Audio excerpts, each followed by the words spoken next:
Hey mamas and mamas to be, thanks for joining me. I'm just going to talk about how we got our beautiful baby Karis to start sleeping through the entire night since she was 6 weeks old. This has never happened to us, so this is a new thing. Our first and second daughters, they didn't sleep through the night until they were almost 1 year old. Like seriously, Kennedy was about 8 or 9 months and Cameron was about 9 months when they first did the large stint through the night and then stayed asleep and then kept it up. I didn't think it was a real thing because I would hear moms tell me like, oh yeah, my baby started sleeping through the night. And I'm like, what does sleeping through the night to you mean? Because for us, the thought is the baby's asleep, you put them down, let's say 8:30 p.m. at night. And if they're gonna keep waking up every few hours, to me, that's not sleeping through the night. Sure, they're not waking up like every 2 hours or 3 hours like they did earlier on. But if they're waking up a couple times throughout the night, then to me, that's not sleeping through the night. So when people used to tell me that, I used to think like, they're just lying. They're just trying to make me feel bad because my baby is up every 4 hours.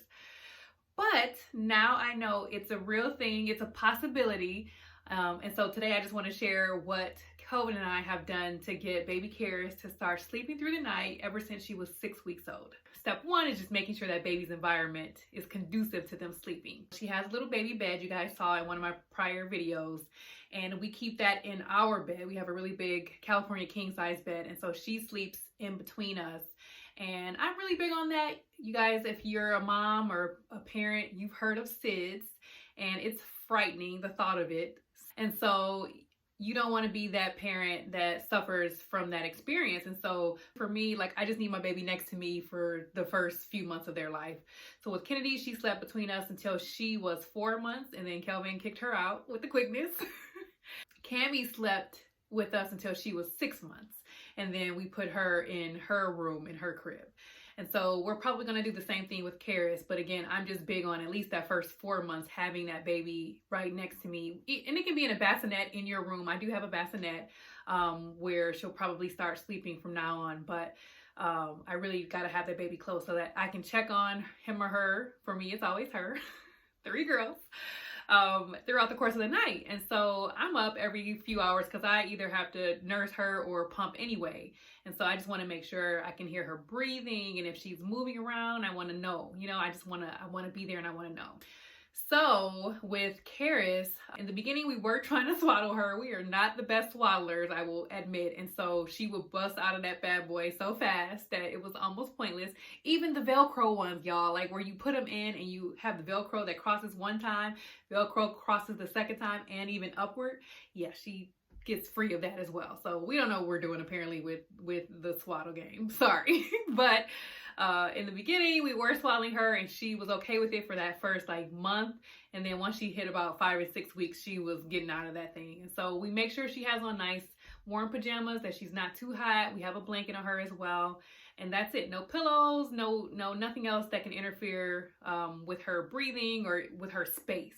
No sheets, you'll have the one sheet that they're laying on top of, but no additional sheets on top of that. You can have a blanket handy, but if you're putting that baby in the nursery, you probably just want to put them in a onesie and make sure they're covered and not even leave a blanket in there. Secondly, what we've done is we make sure she's eating all day long.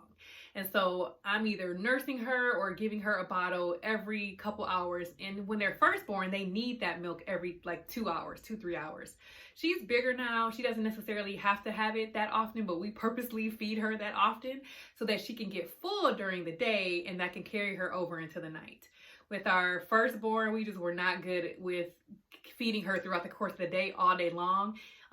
We would feed her frequently, but we would feed her small amounts. And with Karis, we just feed her as much as she'll take. We'll keep offering the breast, we'll keep offering the bottle as much as she'll take so that she can be full.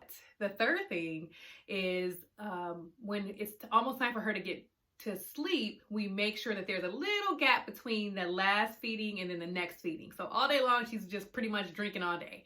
And then towards the last couple hours of the night, 7, 8 at night, we start to slow it down just a little bit so that she can get hungry again.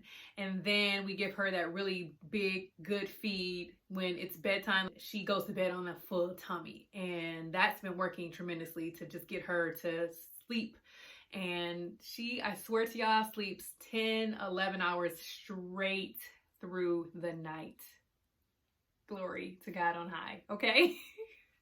I'm not exaggerating. She started doing this at 6 weeks, and it's been a tremendous blessing to us because we needed it. I could not go without sleep for much longer now that I'm chasing toddlers around the house and taking care of a newborn. I did it with the first, did it with the second, but Lord knows I couldn't do it with the third. The number 4 tip is, for us personally, is just not waking her up. So in the first month or so, like, you know, if the baby's asleep, your doctor's going to tell you, make sure you wake that baby up. You don't want them to lose too much weight. And y'all know Kara's lost a pound between discharge and her pediatric appointment, which was only 2 days later.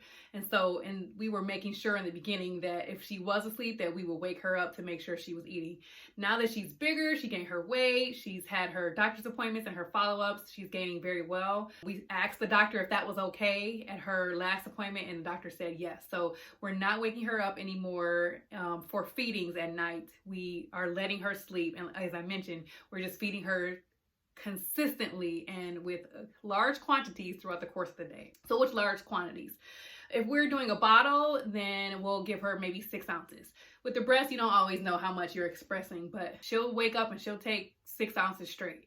And then we'll have another bottle ready because I'm pumping and I'm saving milk, so I have some refrigerated. And so we always just have backup throughout the course of the day where she never goes without having a bottle next to her, even if I'm not next to her. So I'd say she's getting probably 25 to 30 ounces of milk a day. It's an estimate, again, because I'm basing it off of some bottles and some breasts, but I'd say anywhere between 25 and 30 ounces, which is really good for her age. The next thing we do is, as I mentioned, she sleeps between us. So it's just keeping her near, but not rocking her to sleep, because I feel like I have to make her independent. Throughout the course of the day, she needs me to bounce her to sleep, y'all. Like, I walk around the room or the house. I want her to know the difference between night and day so that she knows there's a difference between naps and sleeping at night. So I'll have the room dim but not dark during the day. And once I'm done nursing her, or if I'm feeding her with a bottle, I'm burping her and I'm just bouncing her and I just walk her around. Sometimes I try to put her in the swing so that she can kind of get swayed to sleep, and she doesn't love that yet. So she prefers to be in my arms, and I'm okay with that during the day. I'll do that all day long. Every time she goes to sleep, which is pretty frequently throughout the day. She's down and up and down and up all day long. But at night, it's different. At night, I keep her near me in my bed when it's time for her to go to sleep, but I don't bounce her to sleep. I make sure that she puts herself to sleep. And I might put her down and then just rock her a little bit, or put my hand on her chest so she knows I'm there, but I'm not doing the whole walking around and bouncing around process. And then that last thing I would say is, as I mentioned, as far as the darkness, at nighttime, we make sure the room is pure black, like completely darked out. We do have a night light that we use, especially me if I'm getting up, when I'm getting up to pump in the middle of the night. But I'll even try to dim the night light or cover that up for a little while so that she has complete darkness and knows, okay, it's time to go to sleep. Sleep. And so that's the main difference. And that's what we're doing differently at night that we're not doing during the course of the day. So that's pretty much it, y'all. It's like not a science. And there's just a few tweaks that I didn't do with my first 2 that I do with Karis. Again, just feeding her bigger quantities, feeding her all day long. And keeping her active during the day as well, so that during the nighttime we just slow down the process, we slow down the eating, we slow down her activity so she doesn't have all the stimulation at night. We make the room quiet, we have a sound machine, we keep it very dark, and that just works. Sometimes we swaddle her, sometimes we don't, and either way she'll go to bed at night and she'll sleep maybe from like 10 p.m. at night until about 9 o'clock in the morning. Like, it's amazing. Because she does it right before my class, and I get her up and we have our morning time together, and she eats and we play and sing, and then her up and down naps throughout the course of the day start, and she can only keep her eyes open like maybe an hour during the day straight. Otherwise she's taking a little nap, and it might be a cat nap, 30 minutes, 45 minutes, maybe an hour. They're usually just short naps, and then she's up and then she's down, and she's up and she's down. But every time she's up, she eats. Every single time she's up, I put a nipple or a bottle nipple in her mouth. So I hope this helps. I hope this is good advice if you're struggling and trying to figure out, what can you do differently. Hopefully one of these tips is helpful, and I appreciate you guys watching, and I'll have an update of Karis's 2 months all of her 2-month milestones in my next video, so look out for that soon. Thanks for watching.